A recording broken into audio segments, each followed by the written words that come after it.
UP को PM Modi आज Ganga express way की सौगात देंगे। प्रधानमंत्री शाहजहांपुर में इस परियोजना का शिलान्यास करेंगे। शाहजहांपुर के रेलवे ग्राउंड पर पीएम मोदी की जनसभा भी होगी। पीएम मोदी के दौरे को लेकर के जिले में सुरक्षा की कमान एसपीजी ने संभाल ली है। देश का यह सबसे लंबा 594 किलोमीटर का एक्सप्रेस वे होगा, जो कि पश्चिमी यूपी से पूर्वी यूपी को जोड़ेगा। मेरठ के बिजौली गांव से शुरू होकर के यह एक्सप्रेसवे प्रयागराज डूडापुर गांव तक जाएगा। यूपी के 12 जिले और 519 गांव इस एक्सप्रेसवे से जुड़ेंगे। 36,200 करोड़ की लागत से गंगा एक्सप्रेसवे का निर्माण होगा। लड़ाकू विमानों के लिए 3.5 किलोमीटर लंबी हवाई पट्टी भी बनेगी। गंगा एक्सप्रेसवे की मंजूरी योगी कैबिनेट ने 26 नवंबर 2020 को दी थी। एक्सप्रेसवे के लिए 7,386 हेक्टेयर जमीन अधिग्रहित की गई है। यूपी में प्रधानमंत्री मोदी का एक के बाद एक दौरा जारी है। प्रधानमंत्री 18 दिसंबर से 28 दिसंबर के बीच 4 बार सूबे के दौरे पर जाएंगे। यूपी में अपने दौरे पर पीएम राज्य को कई योजनाओं की सौगात देंगे। 10 दिन में 4 दौरों के बीच कई परियोजनाओं का लोकार्पण और शिलान्यास भी किया जाएगा। पीएम 18 दिसंबर को शाहजहांपुर में गंगा एक्सप्रेसवे का शिलान्यास करेंगे। 21 दिसंबर को प्रयागराज में महिलाओं के सम्मेलन को भी संबोधित करेंगे। 23 दिसंबर को वाराणसी में अमूल दूध प्लांट सहित 1550 करोड़ की योजनाओं की सौगात देंगे पीएम। 28 दिसंबर को कानपुर मेट्रो का उद्घाटन करेंगे। यूपी के अमेठी में राहुल गांधी चुनावी अभियान का आगाज करेंगे। राहुल के साथ उनकी बहन और पार्टी महासचिव प्रियंका गांधी भी मौजूद रहेंगी। बीजेपी हटाओ महंगाई भगाओ रैली के लिए राहुल प्रियंका बीजेपी पर हमला करेंगे। जगदीशपुर से हरिमऊ तक प्रतिज्ञा यात्रा भी करेंगे। प्रतिज्ञा यात्रा में 10,000 से ज्यादा लोगों के शामिल होने की संभावना है। कांग्रेस ने यात्रा को सफल बनाने की तैयारी की है। 2019 चुनाव में अमेठी से हारने के बाद राहुल का यह दूसरा दौरा है। राहुल प्रियंका का दौरा पार्टी कार्यकर्ताओं में संजीवनी का काम कर सकता है। लड़कियों की शादी की उम्र बढ़ाए जाने पर सियासत गरमाई। शादी की उम्र 18 से 21 किए जाने पर समाजवादी पार्टी के सांसदों का विवादित बयान सामने आया। संभल सांसद शकीबुर रहमान और मुरादाबाद सांसद एसटी हसन का विवादित बयान। कहा, शादी की उम्र बढ़ाए जाने से लड़कियों में आवारगी बढ़ेगी। मुरादाबाद सांसद ने कहा कि अधिक उम्र में शादी होगी तो बच्चे कब पैदा होंगे। संभल सांसद के मुताबिक अधिक उम्र में शादी होने पर क्राइम भी बढ़ेगा। सपा सांसद ने शादी की उम्र 18 से घटाकर 16 करने की मांग की। कैबिनेट में मंजूरी के इस प्रस्ताव पर संसद में अगले हफ्ते बिल आ सकता है। ओवैसी ने भी लड़कियों की शादी की उम्र बढ़ाने का विरोध किया। कहा, जब 18 की उम्र में पीएम चुन सकते हैं तो पार्टनर क्यों नहीं।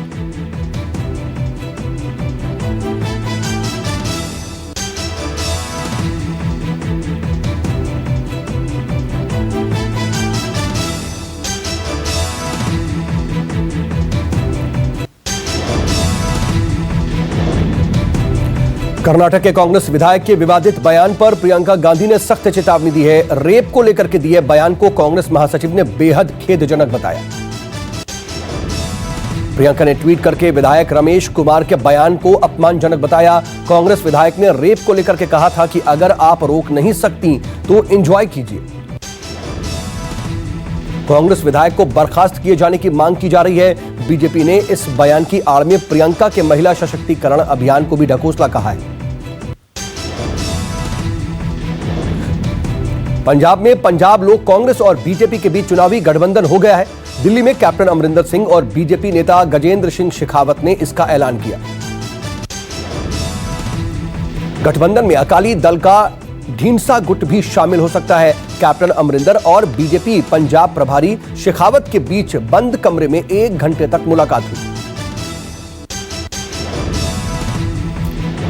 बीजेपी नेता ने कहा कि सीटों के बंटवारे का ऐलान जल्द ही करेंगे। सूत्रों से खबर यह है कि गठबंधन में बीजेपी बड़े भाई की भूमिका में होगी।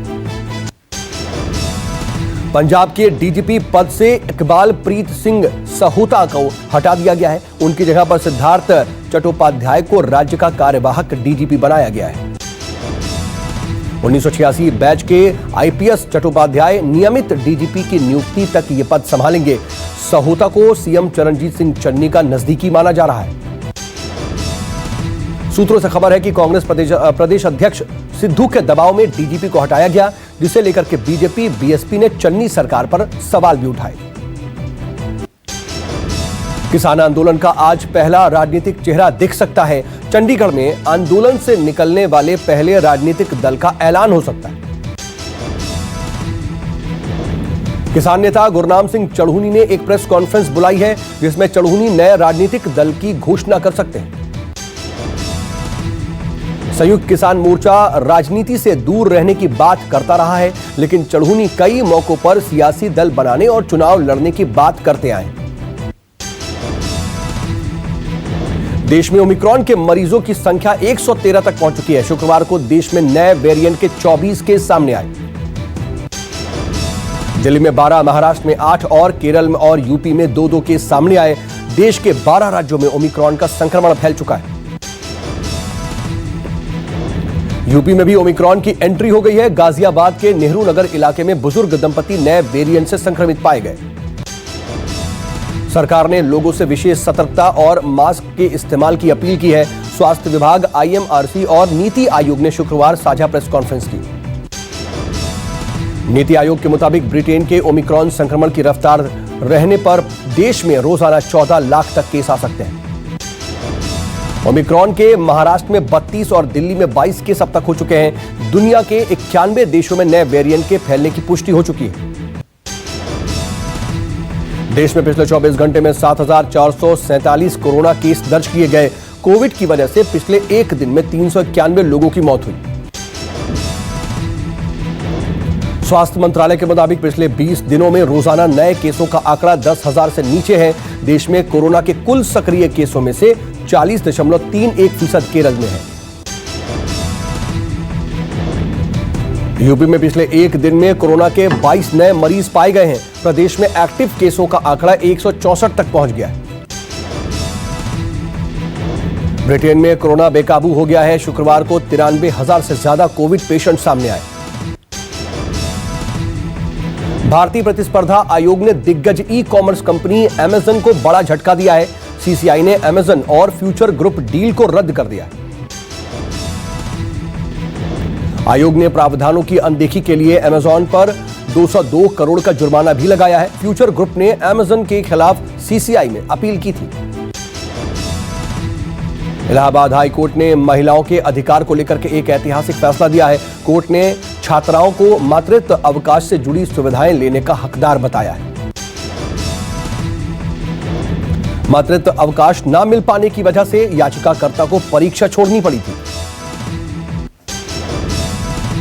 उत्तराखंड में चुनाव को लेकर के बीजेपी विजय संकल्प यात्रा निकालेगी। आज 4,500 किलोमीटर की इस यात्रा का आगाज होगा। हरिद्वार में जेपी नड्डा गढ़वाल मंडल के लिए यात्रा को रवाना करेंगे। यात्रा के दौरान मोदी सरकार की योजनाओं की लोगों को जानकारी दी जाएगी। 19 दिसंबर को बागेश्वर में केंद्रीय मंत्री अनुराग ठाकुर यात्रा को हरी झंडी दिखाएंगे। अयोध्या में आज देश के 150 शहरों के महापौर पहुंचेंगे। महापौरों का यह दल रामलला और हनुमानगढ़ी का दर्शन करेगा। रामनगरी में महापौरों का दल आएगा दोपहर 12 बजे। 4 घंटे के प्रवास के दौरान यह दल सरयू तट पर भी पूजा पाठ करेगा। राजधानी दिल्ली में आज से स्कूल खुल रहे हैं। कक्षा 5 से ऊपर के स्कूलों में आज से छात्रों की क्लास लगेगी। कमीशन फॉर XUI की मंजूरी के बाद स्कूल खुल रहे हैं। प्रदूषण और खराब हवा की वजह से स्कूल बंद किए गए थे। हांगकांग के वर्ल्ड ट्रेड सेंटर में भीषण आग लग गई। 27 लोगों की मौत की खबर, कई घायल। अमेरिकी नौसेना ने अदन खाड़ी में किए अदृश्य हथियारों का परीक्षण। अमेरिकी नौसेना नेवल फोर्स सेंट्रल कमांड ने घोषणा करके बताया। पाकिस्तान के कराची कासिम पोर्ट में लटका मिला चीनी नागरिक का शव। चीनी नागरिक ली वेनझांग की हत्या को आत्महत्या की शक्ल दी गई।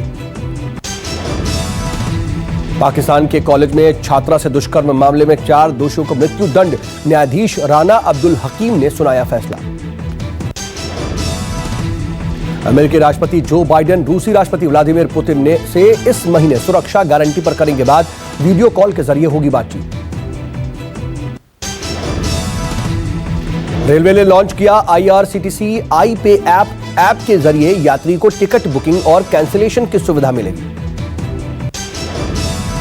देश में 2 अकासा जेट एयरवेज 2.0 एयरलाइंस जल्द उड़ान भरेंगे। यात्रियों को हवाई सफर के दौरान देना होगा कम पैसा।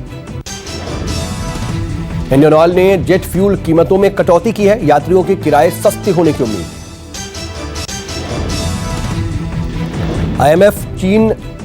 IMF चीफ गीता गोपीनाथ ने मोदी सरकार से कहा, क्रिप्टो करेंसी पर बैन न लगाएं। क्रिप्टो करेंसी रेगुलेट करने की जरूरत है। रणवीर सिंह की फिल्म 83 का लुक बुर्ज खलीफा पर छाया। दुबई में फिल्म 83 की टीम प्रमोशन करने के लिए पहुंची हुई है।